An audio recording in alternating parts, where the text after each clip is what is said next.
Welcome to Rising Woman Leaders. I'm your host, Meredith Ram, and I believe the time has come for women to share their gifts, their voice, and their stories. I love seeing women spiritually and financially empowered, thriving in their life's work, and doing what they love every day. I've gathered a community of women living their dreams to tell us their stories and inspire us to step into more courage, self-love, and feminine leadership. If you like this podcast, use the hashtag Rising Woman Leaders, follow me on Instagram at Meredith Ram, and sign up for email updates at risingwomanleaders.com to get all the new and inspiring content. Now get cozy with a journal and a cup of tea. I hope you enjoy today's show. It's been a little while since the last episode, but a lot has been happening behind the scenes. Last June, I was leading a program called Live, Lead, Launch with an amazing group of women who were developing their online courses. I've been preparing to publish my first book, Just Be, A Search for Self-Love in India, which comes out August 22nd. And over the last few weeks, I've also been recording many new interviews that will be coming out on the podcast over the next few months. Today, I'm introducing a new series called Mindful Men. It became clear to me a few months ago to interview men on this podcast. As a collective consciousness, I believe the feminine is rising and bringing us back into a greater balance. And it's also really important, I believe, to honor the perspective of the masculine. I see so many men these days rising into their own power and purpose while maintaining balance within themselves and giving back to the world. So today I'm interviewing Spencer Sherman. Spencer is a financial expert, public speaker, teacher, and author of the book, The Cure for Money Madness. Spencer has taught classes and spoken to audiences across the U.S., including at Esalen and Kripalu. He's practiced meditation since 1983 and is a qualified teacher of mindfulness-based stress reduction. He is a founding partner of Abacus Wealth Partners, an investment company that focuses on making the world a better place. So Spencer and I met a few months ago through one of my yoga classes. We have decided to collaborate this fall in a program called Mindfulness-Based Stress Reduction. It's going to be an 8-week series teaching all about mindfulness. I'm going to be teaching yoga as part of this series. Spencer is going to be bringing in all these mindfulness practices that we can really use to improve our relationships, improve our businesses, improve our relationship to ourselves, to be less reactive, to hold ourselves with compassion, to hold others with compassion. And the really great thing is it's going to be a continuous group over a period of time. And we're really going to hold each other accountable to creating that space for mindfulness in our lives. So there's going to be a free introductory class on September 5th, and you can find all the details at mindfulsebastopol.com. Again, this series is going to be in person. It'll be in our town, Sebastopol, California, at the Diana Center. So we would love to share a little bit more about what this is going to be about. We hope to see you there. And enjoy today's episode. Spencer is going to be sharing a lot about money and mindfulness, his work, and we'll also be sharing more about the upcoming course. I hope you enjoy today's show. I'm here today with Spencer Sherman, who is the founder of Abacus, a financial firm focusing on sustainability and mindfulness. We're so glad to have Spencer here today. We're going to be talking about money and mindfulness, and we'll also be sharing a little bit about a course that's coming up later this fall around these topics. So thanks for being here, Spencer. Very happy to be here, Meredith. Well, the first thing that came to my mind, because we were email corresponding, and I saw the quote at the bottom of your email, and I just wanted to read that and start with that, which was, "Wealth is the ability to fully experience life." And I wonder if you could just speak to that and, why you chose that or what that means to you. Yeah, so I had this sense when I was little that if you had a lot of money, that you had freedom, that you were actually a wealthy person if you had a lot of money. And then going into this profession as a financial advisor, I started meeting a lot of people with lots of money, but they weren't really wealthy. They weren't experiencing freedom in their lives or ease in their lives.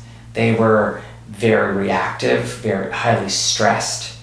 They had the signs of someone who really lacked money, who was always worried, who was always on edge. So I said, well, really what I want to do for people is have them have a rich inner life. I mean, that's what's most important, that they have this rich experience of life.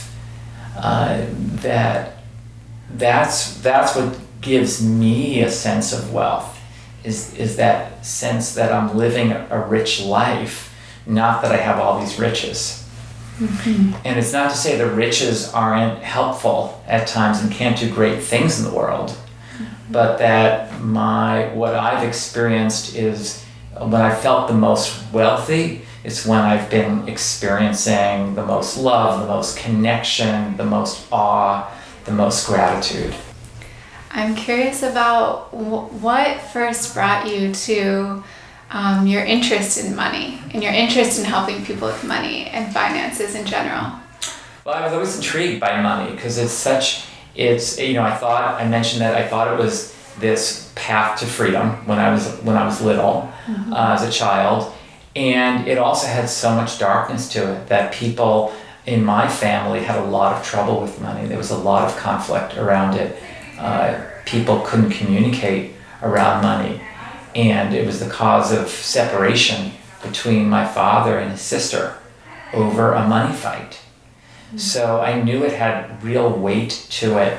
And I had this sense that if something could cause so much suffering, it also held the doorway towards our freedom. I'm curious about when you made that link of yourself starting to learn meditation or have more mindfulness, and just what that started to, how that you started to see those connect more. It was at a client meeting, and somebody had achieved a great deal of money after working with me for about 5 years. And I expected this person to have this sense of ease and having arrived in their life, having all this money that we had accumulated together and grown together.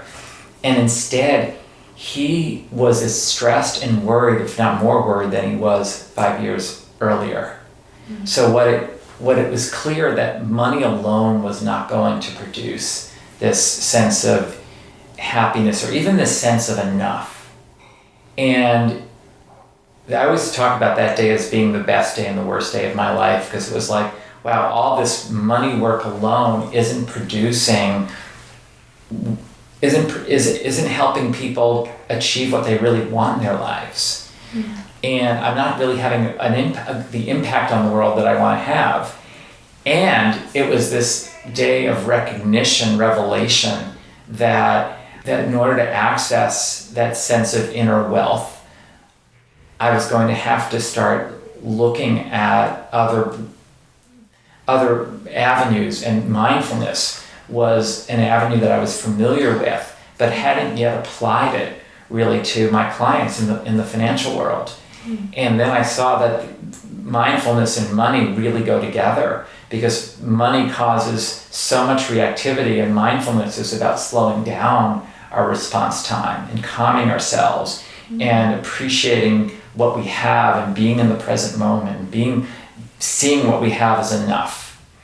And these ideas are sort of a little bit counter to some of the ideas that live strictly in the financial world.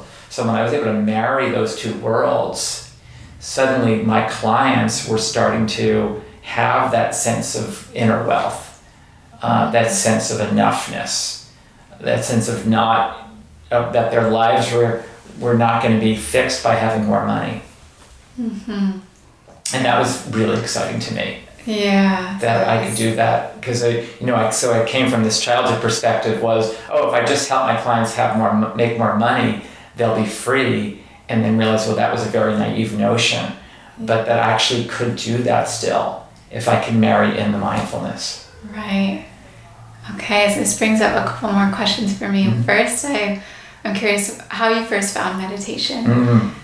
Mm-hmm. So I started doing meditation in high school. Yeah. I was preparing for the SAT exam, and I read somewhere that mindfulness will actually help your brain, and you'll have better focus if you start doing meditation.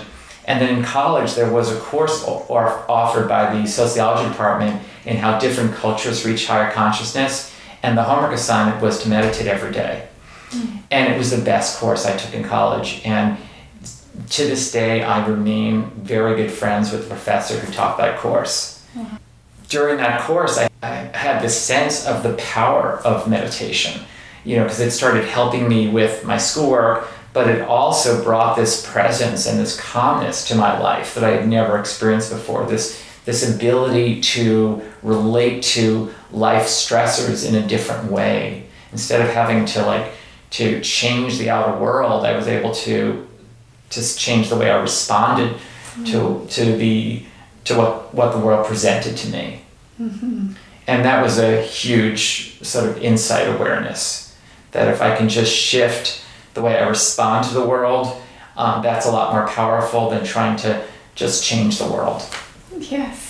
That's a huge insight, and has helped me so much as well. Yeah. It's a really big thing meditation has brought to my life. Or hope I'll get lucky and I won't have any more disappointments in life. Yeah. That was not a realistic path.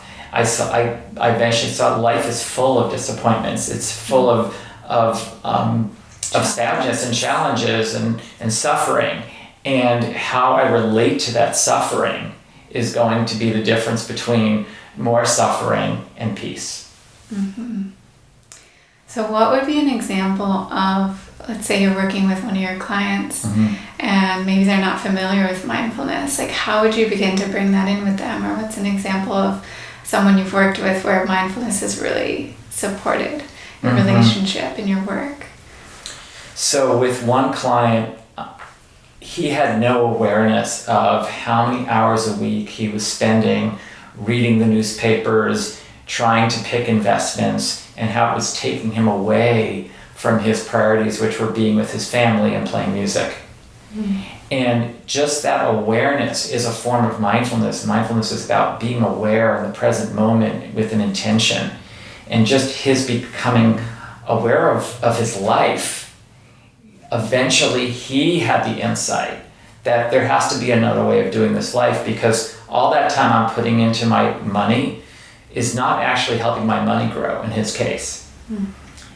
It was, he was doing all these very speculative investments and was losing a lot of money and was taking time from his other priorities, the family and music. So that awareness helped him to redirect his life. Yeah. So, and then the other ways that I've used mindfulness is helping people become aware of that their wealth is not just in their bank accounts or in their brokerage accounts, that their wealth is in their ability to earn money, their health, their friendships. All of that makes up what I call our true net worth. Mm-hmm. And helping people see that, have that wider perspective helps people appreciate their value, not reach outward for money so much, and see that what they need is right here. Mm-hmm.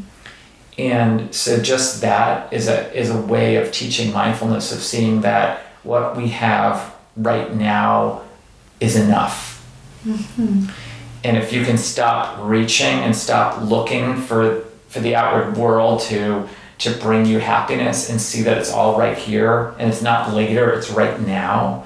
That's another thing I focus on, which is very different from other financial people. It's all future oriented, but getting my clients to focus on How can you see that you have enough wealth, enough possibilities for joy right in this moment with what you have today? Mm-hmm. Yeah, and I once went to a workshop where a woman said the more she focused on what she loved to do, the more money she started making. Yeah. And it was like taking that pressure off of like just looking at the numbers or just looking at, the speculative investments, and focus and taking a step back of just like, okay, what really lights me up, and like increasing your magnetism in that way, and almost just like that appreciation for what you do have as well. Yeah, and then we also do mindfulness trainings with our employees. So we have about 50 people in the company, and we do mindfulness with them because their ability to really listen, not just to the words people are saying, but the emotions behind the intentions behind those words, is really important with money, because people often don't speak very clearly or directly around money, including myself. I mean, it's a challenging topic for all of us because of our conditioning around it. Don't talk about money, money's dirty, all of those like myths around money keep us from being really authentic with it. So we have a lot of programs in our company to help people really be present with our clients.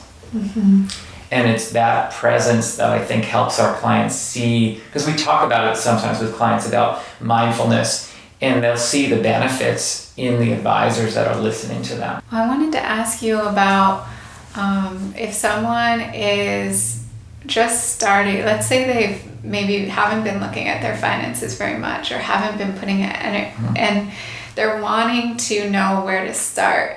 Like they're wanting to start saving, or they're wanting to look more at where they're spending and get a better idea of how to free up more space so that they can have more joy and more focus on the things they do want. But what would you say is a good place to start if you're wanting to bring more awareness to your finances? Intention is really getting clear on what your intentions are in terms of spending, like looking out the next 6 months and saying what's important to me, and aligning your spending with your highest priorities, which is often not the case. That a lot of us spend often by default. We make these automatic purchases, these impulse buys. So like in the supermarket, we might just grab the things near the checkout line, or we just click on Amazon, and we end the year with all this stuff that maybe we didn't really need or want as much as other things in our lives. And so really being much more proactive about our spending. That's the first thing. And then to save something. Saving some money and giving some money are two ways of telling your mind and your body that you have enough. It's like two good vitamins for your soul to save and give. And spending is important too, because you want to nurture yourself, and you can go too overboard in the underspending category. And that happened to one of my clients, where they were just depriving themselves so much. So, that's an area that we look at also. But for a lot of people, just starting to save something, give something, even if it's only $1 a week, it's starting to move in that direction, is starting to tell yourself subliminally that you have enough. Because otherwise you wouldn't be giving money to charities, or you wouldn't be saving something. And I love doing it on a regular basis and having it be automatic, because it's hard to keep doing it with what's left over. So I like the idea of paying yourself first, is having a certain amount deducted from your bank account or your paycheck at the beginning of the month, and a little bit goes to savings, a little bit goes to a charity account. Wow. Yeah. And I know a lot of the basis around Abacus is looking at the kinds of investments and things that you're working with, and charities, I imagine, as well, that you donate to. Could you share a little bit about Abacus and the just the intention behind what you guys are doing with your clients and how it's suggesting with them and their money? Yeah, so again, it gets back to our clients want to be as impactful as they can be in their lives. And they want and they want to impact their families. They want to spend really good time with their families. They want to go on great family vacations. And they want their money to not just provide a home and food and clothing, but also to be invested in things that feel good to them, that are aligned with their values. So they maybe don't want to invest in companies that are the cause of global warming, for example, or they don't want to invest in companies that are perpetuating wars. They want to invest maybe more in renewable energy companies. So we do that for our clients. We help them invest in what we call impactful investments, investments that actually make the world a better place, and at a minimum don't hurt the world. Sort of sustainable. So we use that word sustainability two ways. Like, we want our clients' finances to be sustainable for themselves, like they don't run out of money, but we also want their investments to make the world sustainable. So the world stays around. They have this world to enjoy. Yeah, that's so important. Yeah, so that's on the investment side. And on the giving side, we're often talking to our clients about how can your giving be more impactful? What are those organizations where your dollars will actually make a difference? And maybe they're smaller organizations, and maybe they're the organizations that don't solicit you. Because often, we, like I mentioned, we spend sort of in an automatic way sometimes just by, what we see in the supermarket, what looks best in that moment, that was impulsive purchases. We make those impulsive donations also based on who solicits us. So I encourage clients to look at, well, where would you want to give, assuming no one solicited you, and you had a blank slate? What are the areas around this planet that you want to most benefit? And then let's find the charities that both best support those things you want to change in the world. Yes. Yeah, I think that has made a big difference in my life, thinking about being intentional and giving. Yeah. And I love what you said before too around it. It's subliminally, it's like telling your body, I have enough. Yeah. And I can give. I'm abundant. Yeah, it's such a radical decision to say you have enough. Is so un-American, because we're all about not having enough, even when you have $1 billion. Yeah. You always need more. And what I've come to realize, and I think so many of us have, is just saying that to yourself is actually depleting your energy. It's always telling yourself that you're not enough, that you always need more from the outside to have that really fulfilling life. And you'll never get there. It will never be enough. Yeah. And billionaires have told me this, wow. that even when you get to that level, there's still a larger private plane you can buy. It never ends. Even though I thought, if only I could fly first class. No, it never ends. The wanting mind keeps going. Yeah. And the only way to undo that wanting mind is to say right now, not in 5 years, not when I land that job, not when I receive that inheritance, but right now I have enough. Even if I have nothing in the bank, to find a way to feel sufficient with what you have. Yes. A sense of sufficiency, a sense of enoughness with what you have today. Mm-hmm. Yeah, I'll just share something that was a little related. For months I was thinking I needed a bigger house. Like my mind kept saying, I need more space, I need to move, need to expand. This is one bedroom's too small for me. And I actually started reading this book about decluttering and I started getting rid of stuff. And I've gone through this transformation of feeling like, oh my God, this whole time I thought I needed more when actually I just had too much. And as soon as I got rid of things and really focused and surrounding myself with things I loved, and the home is totally transformed. Yeah. My relationship to it is like, actually I don't need that. I have that huge desire to remove myself from my environment. Yeah, isn't that freeing? When you realize that's so powerful, when you realize that you don't need all this stuff, that it's actually not contributing to who you are, maybe even taking away all that clutter from who you are. That's very freeing to know that you can be even happier with less stuff, perhaps. And it's not, I'm not saying that there's not value to stuff, but there's been such an overemphasis on looking outwards instead of inwards. And I think the reason that mindfulness has become so popular, and it's now offered, 25% of the Fortune 500 companies have mindfulness programs. I mean, conservative companies like Aetna have mindfulness programs with wait lists. Wow. Is because people are realizing, like, even with these 6-bedroom mega mansions, it's still not enough. That direction is not doing it.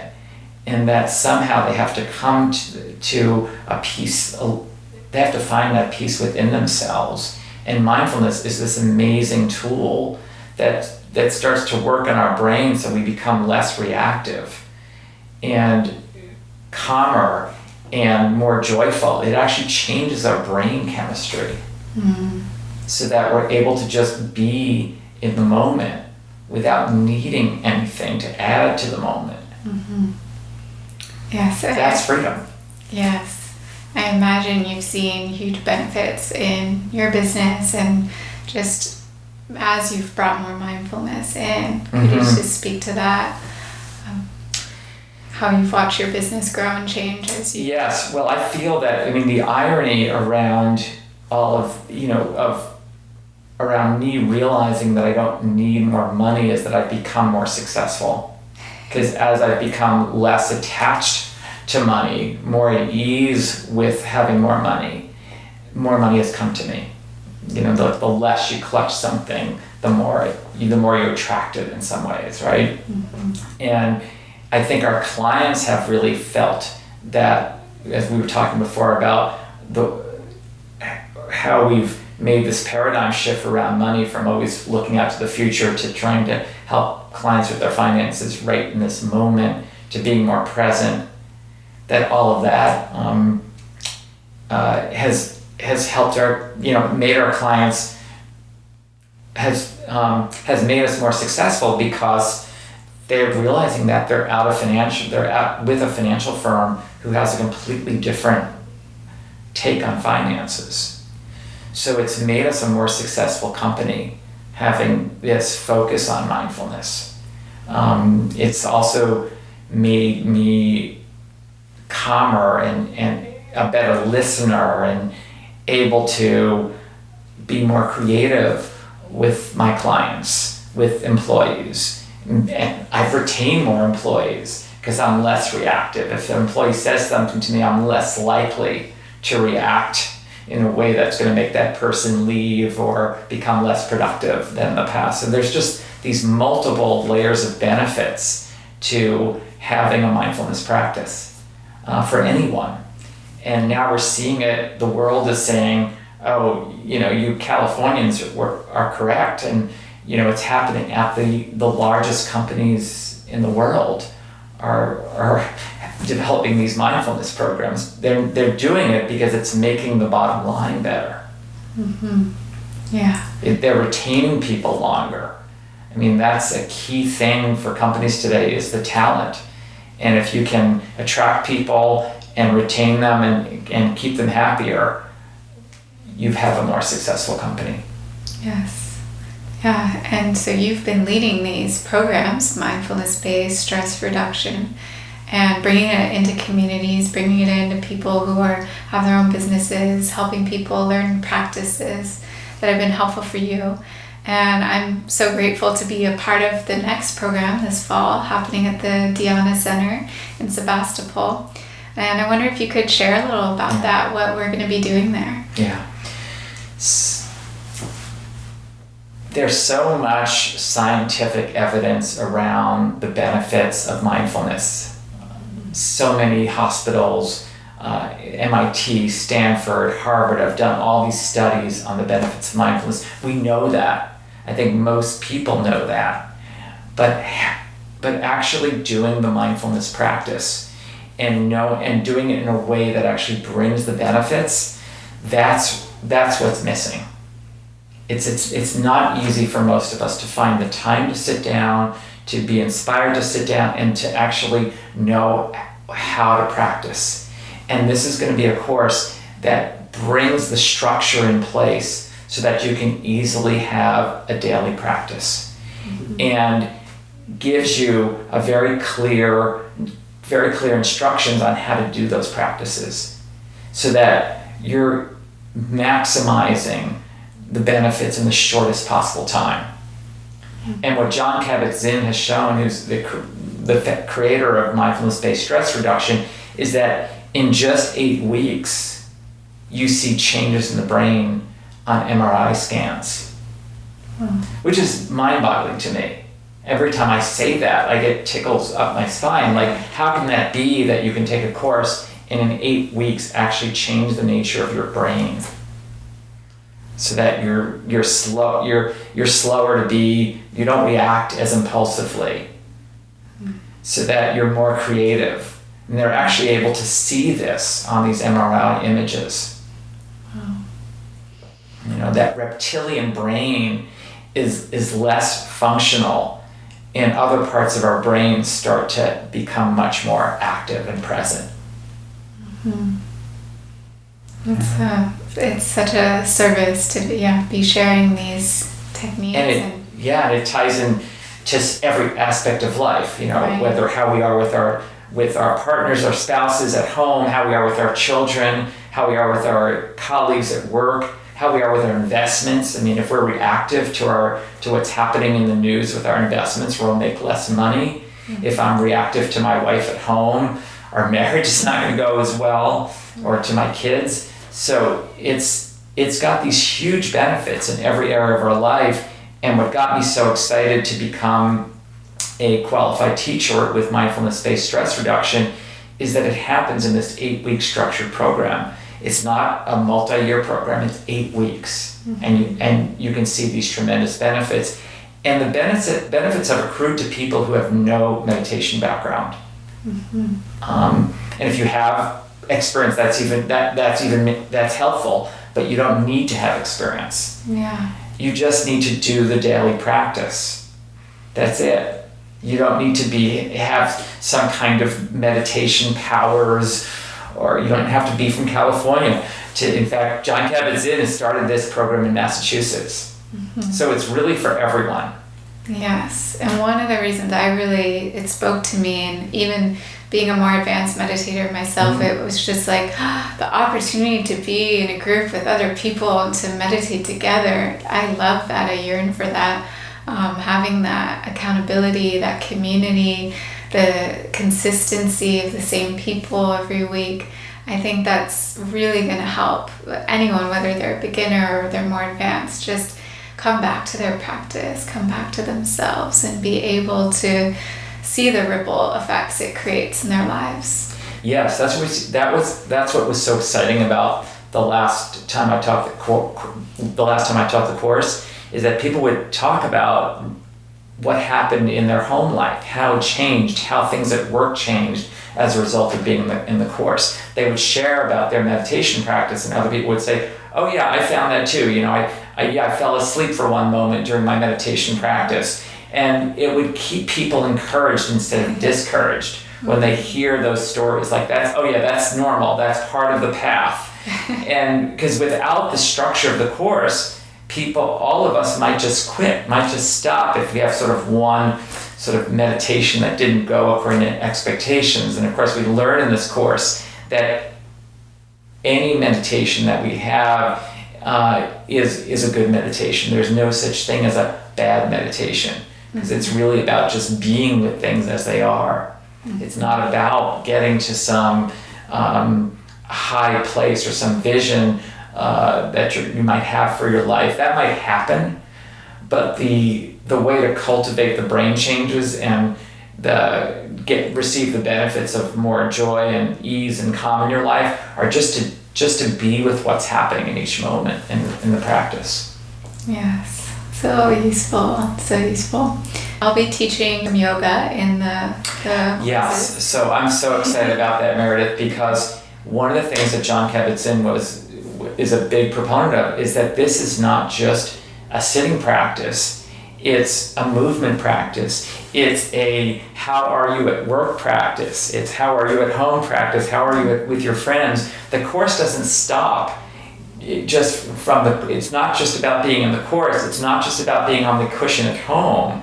It's also about how mindful are you in your movements, in the yoga practice that you're going to be teaching, Meredith. How mindful are you at work? So we're going to be bringing all that in. So the course extends out to all 168 hours of each week. Wow. In fact, it's even shown that it actually has huge effects on your ability to sleep deeply. There can be this tendency to say, oh, well, I wasn't mindful in that moment, I got distracted, and that's going to happen.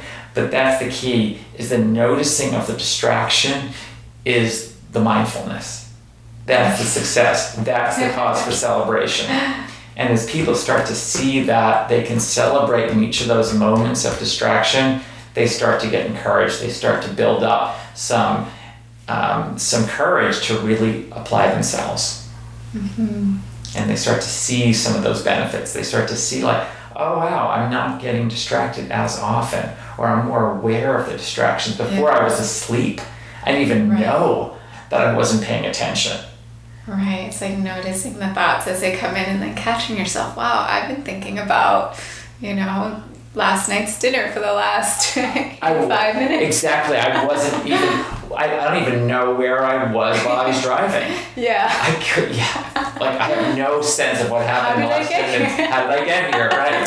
What were we talking about? Yeah. Oh, so there's going to be a free orientation. I think it was September 5th. Yes. At the Diana Center. Yeah. It's a Tuesday night. Yes. At, was it 6:30? About 6:30. Yes, we'll be sending out flyers about this, and everyone who's interested can email you. Do you want to give out your email? Yeah. Well, I'll include the link, but we just chose the links. mindfulsebastopol.com. We'll have all the details, and I'll include the link on the blog post for people that want to learn more. And for people that maybe are listening to this and they live elsewhere, I know you've written this book, and I wonder if you could just share a little about your book as well for people that want to look into that. Yeah, so the book is called The Cure for Money Madness, and Random House had me write this book, and they wanted the Buddhist mindfulness ideas in this book, but they wanted it stripped of anything that sounded like Buddhism, of course, because it's a Random House book. So I have things in there like pause before you make any money decision, which is the opposite of what most of us do. We're often very quick to make a house purchase decision or a car decision, and just pause and look at the numbers, take a breath, talk to somebody else, get a second opinion before you do something with your finances. So it has all I look at investing in the book, I look at spending in the book, I look at giving in the book through the lens of mindfulness without using that word. So I'm helping people become less reactive in those areas and much more intentional. And also there's a whole chapter in there on enough in the book, about how do you find enough. What is your true net worth beyond just the dollars that you have in the bank? And how do you invest money in a mindful way? And the mindful investing that I talk about in the book, I sometimes call witness investing, where you're not reacting to what's going on in the world, you're witnessing it, but you're responding in wise ways instead of reactive ways. That's actually made you a lot more money over time. So there's some very simple ways of investing that are presented in the book, simple ways of spending that actually bring you more money and more peace of mind. That's such a beautiful offering. I'm so grateful that we got to have this time today to sit down and chat, and in person, which is not always the case. So thank you for being here today, Spencer. And again, we have Spencer's book. I'll include the link on the blog post, and the course coming up this September. We would love to have you join us. So I'll just bring my hands to my heart center and bow with gratitude. Thank you for being here, Spencer. And me too, Meredith. I'm also bowing with a lot of gratitude, because it's humbling when I do this course. I feel like I'm a student as much as anybody else is. I mean, I'm growing, and it's it's furthering my connection to myself. It's furthering my practice every time I lead this course. So I'm very excited to see the community that we create in this course together, and it is a community of all of us sort of cheerleading each other for the most profound growth each of us could have over those 8 weeks. Absolutely, yeah. And I feel similar as a teacher. It's just always that next step to just how can I really be more and more in what I teach and what I practice. Yeah. So thank you again, Spencer. Namaste. Thank you, Namaste. If you found these topics of money, magnetism, abundance, and having enough of interest to you, you may like to join me on my upcoming webinar August 9th on Wednesday, 5 p.m. Pacific time, to learn about the art of feminine abundance. In this webinar, I'm going to be sharing feminine practices for an abundant life, ancient body wisdom teachings to increase your magnetism, how to clear the space for what you truly love, and a more feminine approach to manifestation. If you feel this calling to join me and to learn more about this topic, you can visit risingwomenleaders.com to sign up and join us. Thank you again and have a beautiful day. Thanks so much for taking the time to listen to our show today. We would love to hear what you think. Take a moment to hop on over to iTunes and leave us a review. We'd be so grateful to receive it. Until next time, namaste.